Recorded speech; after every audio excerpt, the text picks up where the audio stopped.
जय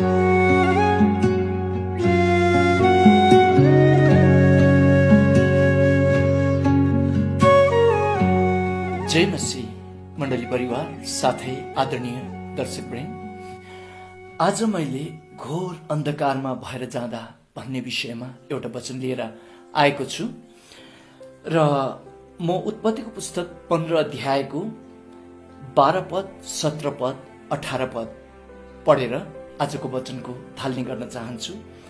धर्मशास्त्रको यस खण्डमा यसरी लेखिएको छ, सूर्य अस्ताउँदा अब्राहम मस्त निन्द्रामा परे अनि डरलाग्दो र घोर अन्धकारले तिनलाई छोप्यो। अब अर्को खण्ड हुनेछ 17 पद र 18 पद। सूर्य अस्ताएपछि जब अँध्यारो भयो तब मासुका टुक्राहरूका बीचबाट धुवाँ आइरहेको आगोको एउटा मक्कल र बलिरहेको एउटा राँको छिरी गयो। त्यसै दिन परमप्रभुले अब्राहमसित यसो भनेर करार बाँध्न भयो, तेरो सन्तानलाई मिश्र देशको नदीदेखि महानदी युफ्रेटिससम्मको यो देश मैले दिएको छु। प्रिय दाजुभाइ दिदीबहिनीहरू, अब्राहम यस समयमा जिन्दगीको एउटा स्लो सिजनमा भएर गइराख्नु भएको छ। एउटा जिन्दगीको एउटा अन्धकार, घोर अन्धकारको अवस्थामा भएर उहाँ गइराख्नु भएको छ। सृष्टिकर्ता परमेश्वरले उहाँलाई प्रतिज्ञा गर्नु भएको थियो कि उहाँको जीवनमा एउटा प्रतिज्ञाको छोरा दिनेछु र त्यही छोरा मार्फत चाहिँ उहाँको जिन्दगीको भावी सन्तानहरूलाई स्थापना गर्नेछु भनेर चाहिँ प्रभुले भन्नुभएको थियो। तर त्यहाँ प्रतिज्ञाको छोरा पनि जन्मिएको छैन। अर्को कुरा, योभन्दा ठ्याक्कै अलिकति अगाडि उहाँको भतिज जसलाई उहाँले मुङ्लानको भूमिमा साथै लिएर जानुभएको थियो र उहाँ लोत र उहाँको परिवारलाई अर्को देशको राजाले बन्दी बनाएर लगेको अवस्थामा युद्ध गरेर अब्राहम भर्खरै फर्किनु भएको छ।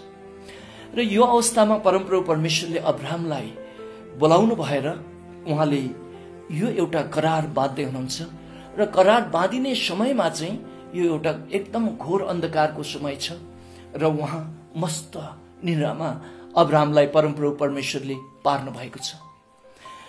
र जिन्दगीको एउटा स्लो सिजनमा अन्धकारमय अवस्थामा भएर गइरहेको अवस्थामा र यो निन्द्रामा उठेर हिँडेको धधाएको जिन्दगी जस्तो अवस्थामा, यानि ऐठन परेर सपनामा कुद्दै गरेर खुट्टा नलागेको जस्तो अवस्थामा परमप्रभु परमेश्वरले अब्राहमको जीवनमा एउटा ठुलो करार बाँध्दै हुनुहुन्छ। अब्राहमको जीवनमा एउटा ठुलो आशिष दिँदै हुनुहुन्छ। प्रिय दाजुभाइ दिदीबहिनीहरू, र उहाँले 18 पदमा भन्नुभयो, तेरो सन्तानहरूलाई मिश्र देशको नदीदेखि महानदी युफ्रेटिससम्मको यो देश मैले तँलाई दिएको छु। र अवस्था चाहिँ अन्धकारमय अवस्थामा छ र उहाँ घोर निन्द्रामा पर्नु भएको अवस्थामा छ। र प्रिय दाजुभाइ दिदीबहिनीहरू, परमेश्वरको काम तपाईँ र मेरो जस्तो हुँदैन, उहाँको तरिका तपाईँ र मेरो जस्तो छैन भनिकन पवित्र बाइबल धर्मशास्त्रले बताएको छ। त्यसले गर्दाखेरि जब तपाईँ आफ्नो जिन्दगीको स्लो सिजनमा, स्लो अवस्थामा भएर जानुभएको हुँदछ, जिन्दगी भने जस्तो प्रकारले गइरहेको हुँदैन, तपाईँलाई विभिन्न प्रकारको समस्याले घेरिरहेको अवस्था हुँदछ र त्यसै समयमा फेरि महामारीका कुराहरू, आतंकका कुराहरू आएर तपाईँलाई डरपछि डरको अवस्थामा राखिरहेको अवस्था हुँदछ। र त्यो अवस्थामा भएर तपाईँ जानु हुँदाखेरि पनि यो वचनले भन्न खोजेको कुरा चाहिँ तपाईँ जिन्दगीको घोर अन्धकारमय अर्थात् मृत्युको घाटीमा भएर जाँदै गर्नुभएको अवस्थामा पनि तपाईँ डराउनु पर्ने छैन। प्रभुले त्यस्तै अवस्थादेखि चाहिँ उहाँले उठाउनुहुन्छ र त्यस्तै अवस्थामा चाहिँ उहाँले आशीर्वाद दिनुहुन्छ। कारण अब्राहमलाई त्यही अवस्थामा उहाँको जिन्दगीको सबभन्दा ठुलो आशिष परमप्रभु परमेश्वरले करार बाँधेर दिनुभयो भनिकन हामीले यहाँ भर्खरै पढेका छौँ। र प्रिय दाजुभाइ दिदीबहिनीहरू, त्यस्तै गरेर उत्पत्तिको पुस्तक 2 अध्यायको 21 देखि 23 पदमा तपाईँले पढ्नुभयो भने सुरुको मानिस आदमलाई जब उहाँले सबै सृष्टि गरेका कुराहरूको नाम रखनी गर्न 2 अध्यायमा लगाउनु भयो, तर पनि आदम चाहिँ एक्लो थिए। उनी एकदम शून्य, आकारविहीन, अन्धकार भएको जस्तै उनको जिन्दगी गइरहेको अवस्थामा परमप्रभु परमेश्वरले उहाँलाई घोर निन्द्रामा पार्न भयो भनेर चाहिँ त्यहाँ लेखिएको छ। र उहाँको करणको एउटा भाग निकाल्नु भयो, त्यहाँबाट उहाँको श्रीमती हव्वालाई बनाइदिनु भयो। आदमले आँखा उगार्न हुँदाखेरि उहाँले एउटा सुन्दर स्त्री हव्वालाई उहाँको छेउमा उभ्याइदिनु भयो, जसले गर्दाखेरि आदमले भने उहाँ त मेरो शरीरको शरीर, हाडको हाड, मेरो अर्धाङ्गिनी भनेर चाहिँ उहाँले त्यो आशिषलाई उहाँले लिनुभयो। र प्रिय दाजुभाइ दिदीबहिनीहरू, तपाईँ त्यो प्रकारको घोर निन्द्राको जस्तो एउटा स्लो जिन्दगीको स्लो सिजनमा चलिराख्नु भएको छ। आफ्नो व्यवसाय व्यापार बन्द, शिक्षा दीक्षादेखि लिएर सम्बन्ध, यी कुनै पनि कुराहरू राम्रो प्रकारले गइरहेको छैन र तपाईँले आफ्नो जिन्दगीको एउटा घोर अन्धकार समय भएर गइरहेको छु भन्ने जस्तो तपाईँलाई लागेको छ भने तपाईँ खुसी हुनुहोस्। अब आशिष तपाईँको जीवनमा आउने लागेको छ। आदमले आँखा खोल्नु बित्तिकै उहाँले हव्वा, जिन्दगीको अर्धाङ्गिनी, उहाँको साथी उहाँले देख्नुभयो र मेरो हाडको हाड, मासुको मासु भनेर चाहिँ उहाँ त साह्रै खुसी हुनुभयो। र अङ्ग्रेजीमा कहावत छ, आँधी बेरी पछि घमाइलो दिन आउँछ। र बाइबलको सिद्धान्तले यो भन्छ, तपाईँको अन्धकारमय घाटीमा तपाईँ भएर जब हिँड्नुहुन्छ तब आशिषको डिलमा तपाईँ पुग्नुहुनेछ। प्रिय दाजुभाइ दिदीबहिनीहरू, र नयाँ करारको अवस्थालाई पनि हामीले प्रेरितको पुस्तक 16 अध्यायतिर हेऱ्यौँ भने पावल प्रेरित र सिलास उहाँहरू जो प्रचार प्रसारको क्रममा जाँदै गर्नुहुँदाखेरि उहाँहरू जेल पर्नुभयो। त्यो एउटा अन्धकारमय जिन्दगीको यात्रामा, एउटा घाँटीमा उहाँहरू अन्धकारमय समयमा पुग्नुभयो। र त्यति मात्रै नभएर प्रेरितको पुस्तक 16 अध्यायको 25 पद पढ्नुभयो भने उहाँहरू आधा रातमा अन्धकारको समयमा उहाँले प्रार्थना गर्न सुरु गर्नुभयो र भजन गाउनुभयो भनेर चाहिँ त्यहाँ लेखिएको छ। र त्यसको साथसाथै त्यहाँ एउटा भुइँचालो गयो, आश्चर्यकरम भयो, उहाँहरूको बन्धनहरू टाकटुकै तोडियो। त्यसपछि त्यो जेलर र उहाँको परिवारले ख्रीष्ट येशूलाई मुक्तिदाता भनेर चिने र भोलिपल्ट सिलास र पावल चाहिँ उहाँहरू जेलबाट मुक्त हुनुभयो। प्रिय दाजुभाइ दिदीबहिनीहरू, जब तपाईँ अन्धकारमय घाटीमा भएर जानुहुन्छ, अन्धकारमय समयमा, जिन्दगीको समयमा भएर जानुहुन्छ, तपाईँले थाहा गर्नुपर्ने कुराहरू चाहिँ अब प्रभुले तपाईँको आशिषलाई तपाईँको नजिकै ल्याइ पुर्याइसक्नु भएको छ। तपाईँले मन थाम्नुहोस्, तपाईँको नजिकै तपाईँको आशिष आइसकेको छ, तपाईँको द्वारकै छेउमा आशिष आइसकेको छ। पावल र सिलासले कुनै हालतमा पनि प्रचार प्रसार गरेर जेलर र उहाँको परिवारलाई सृष्टिकर्ता परमेश्वर येशू मसीहलाई चिनाउन सक्दैन थियो होला प्रिय दाजुभाइ दिदीबहिनीहरू। तर उहाँहरू त्यो अन्धकारमय समयमा गएको कारणले गर्दाखेरि उनीहरूले त्यत्रो एउटा महान व्यक्तित्वको परिवार र व्यक्तिलाई प्रभु येशू चिनाइदिनु भयो। र यही प्रकारको आशिष तपाईँको जीवनमा पनि हुन सक्दछ। तपाईँ तयार हुनुहोस्। र त्यस्तै गरेर हामीले प्राकृतिक नियममा, दृष्टिमा हेऱ्यौँ भने पनि एउटा बिउ उम्रनको लागि विज्ञानले बताउँदछ अन्धकार चाहिन्छ। बिउ अन्धकारमा हुनुपर्छ र कठिन गिरिने अवस्थामा बिउ जान पर्छ।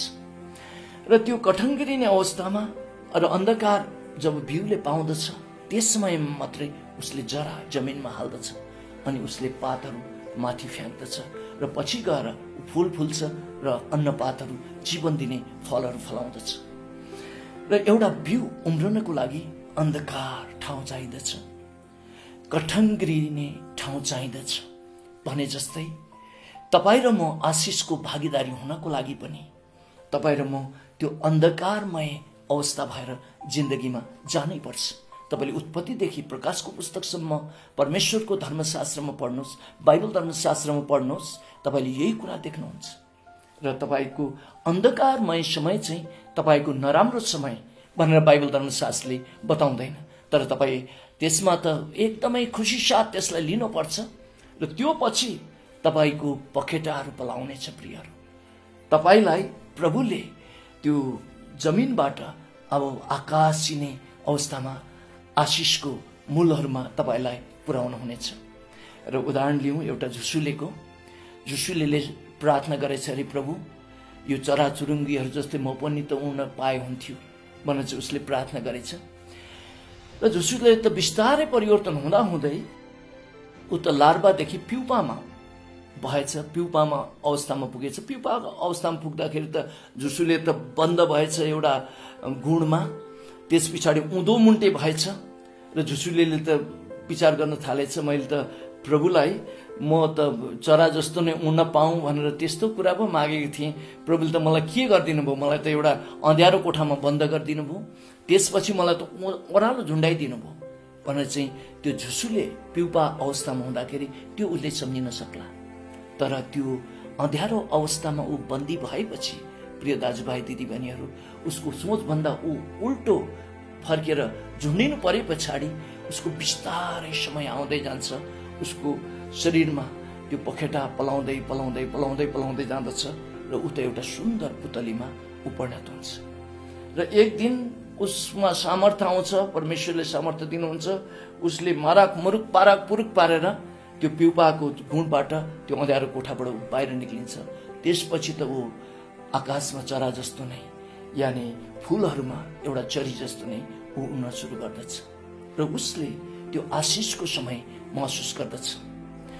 र मानिसहरूले अघि झुसुले भन्दाखेरि उनीहरू तर्सिन्थे भने अहिले त पुतलीलाई एकदम सबैको आँखा त्यतैपट्टि जाँदछ र झुसुले पुतलीमा परिणत हुनको लागि झुसुले त्यो अन्धकारमय समय भएर जानुपर्छ, त्यो उधोमुन्टे भएर ऊ जानुपर्छ। प्रियहरू, भने जस्तै तपाईँ पनि जिन्दगीको त्यो अँध्यारो समयमा, त्यो सङ्कष्टको समयमा भएर नजानु जेलसम्म प्रभुले तपाईँको जीवनमा, तपाईँको स्वभावमा उहाँले काम गर्न सक्नुहुन्न र उहाँले जुन प्रकारको आशिष, जुन प्रकारको योजना तपाईँमा, जुन प्रकारको बुलावट प्रभुले तपाईँको जीवनमा राख्नु भएको छ, त्यो उहाँले आफ्नो इच्छा तपाईँको जीवनमा पुरा गर्न सक्नुहुन्न। र उहाँले आफ्नो इच्छा पुरा गर्नको लागि तपाईँको यो स्वभाव चेन्ज हुनुपर्छ र त्यो स्वभाव चेन्ज हुनको लागि त्यो अँध्यारो परिस्थिति, स्लो सिजन, त्यो अन्धकारमय मृत्युको घाँटी भएर प्रियहरू तपाईँ र म जानै पर्छ। तर त्यो तपाईँ र मलाई प्रभुले मर्न दिनको लागि त्यसो गर्नुभएको होइन, तर उहाँले चाहिँ हामीलाई त्यो ढुङ्गालाई, कार्बन ढुङ्गालाई त्यो हिरामा परिणत गर्दै गर्नुभयो र चाप र तापमा राखेर लग्दै गर्नुभएको जस्तो अवस्थाहरू। र मैले आफ्नो जिन्दगीलाई फर्केर हेरेँ भने जब म हाई स्कुल पास गरेँ, कलेज गएँ आदि इत्यादि भयो, मलाई जिन्दगीले एकदमै सतायो। म को हुँ, म किन छु र जिन्दगी के हो, म मरेँ भने म कहाँ जान्छु भन्ने जस्तो अवस्थादेखि लिएर जिन्दगीमा धेरै कुराहरू मलाई चित्त बुझेन र त्यो भएर त्यो यस्तो अन्धकारमय घाँटीमा भएर म गएँ र मैले मेरो जीवनको उत्तर मैले थाहा पाउन नसकेको कारणले गर्दा र त्यस समय मैले ख्रीष्ट येशूलाई मुक्तिदाता भनेर नचिनेको कारणले गर्दा, जीवनको उत्तर नभएको कारणले गर्दाखेरि 2036 सालमा विराटनगरको सरकारी हस्पिटलमा मैले आत्महत्या गरेर म 4.5 घण्टा मरेँ। यो जिन्दगीको साह्रै अन्धकारमय र अन्धकारमय घाँटी मात्रै नभएर मृत्युकै मुखमा भएर म यसरी गएँ। तर प्रभुलाई म धन्यवाद दिन्छु, मलाई त्यतिखेर मरेको गर्न दिनु भएन र उहाँलाई नचिनिकन मलाई बित्नको लागि, उहाँ फर्किनको लागि उहाँले दिन भएन। म उहाँलाई धन्यवाद दिन्छु। र त्यसपछि मैले जसरी मलाई डक्टरहरूको सहायताबाट प्रभुले बचाउनु भयो, त्यसपछि जब मैले प्रभु येशूलाई मुक्तिदाता भनेर चिने, त्यसपछि मेरो जिन्दगीमा एउटा उज्यालोको किरण छायो। म किन धरतीमा छु भन्ने कुरा मलाई अर्थ बाइबल धर्मशास्त्रीले लगायो। त्यसदेखि मेरो जिन्दगी त यस्तो सुन्दर जिन्दगी रहेछ, मैले त जीवन पछिको जीवनको लागि तयार गर्ने, यो 80-90 वर्षको उमेरमा माथिको इनामको लागि तयार गर्ने जिन्दगी पो रहेछ भनेर चाहिँ जब मैले त्यो कुराहरू मैले सिकेँ, त्यो उज्यालो बाटो मैले देखेँ अँध्यारोबाट, त्यसपछि यही जिन्दगी फेरि एउटा एकदमै अर्थपूर्ण जीवन भयो र ख्रीष्ट येशू मुक्तिदाता हुनुहुन्छ भनेर म आफूले विश्वास गरेँ। त्यो उज्यालो मेरो हृदयमा लाग्यो, साथै मैले अरूहरूलाई पनि चिनाउन थालेँ र एउटा ठुलो आशिषको जग्गामा, त्यो प्रतिज्ञाको भूमिमा मैले आफ्नो पाइला टेकेँ। र प्रिय दाजुभाइ दिदीबहिनीहरू, यो अन्धकार पछि एउटा ठुलो आशिष हरेकको जीवनमा हुँदछ र तपाईँको जीवनमा पनि यही प्रकारले अन्धकारमय घाँटीमा भर गइराख्नु भएको छ भने अब तयार हुनुहोस्। अब उज्यालो ज्योति यानि ठुलो आशिष तपाईको जीवनमा आउनै लागेको छ। अब तयार हुनुहोस्। हरेस नखानुहोस् तर तयार हुनुहोस्। जसरी अब्राहम हरेस खाइसक्नु भएको थियो तर त्यो अन्धकारमय घाँटीबाट भएर गएकै अवस्थामा चाहिँ परमेश्वरले एउटा ठुलो करार बाँध्नु भएर ठुलो जग्गा जमिन आफ्नो भावी सन्तानलाई अब्राहमको लागि दिनुभयो। र यही प्रकारको कुरा तपाईको जीवनमा हुनेछ। र यति भन्दै म टेकदाल आजको वचनबाट बिदा हुन्छु। जय मसीह।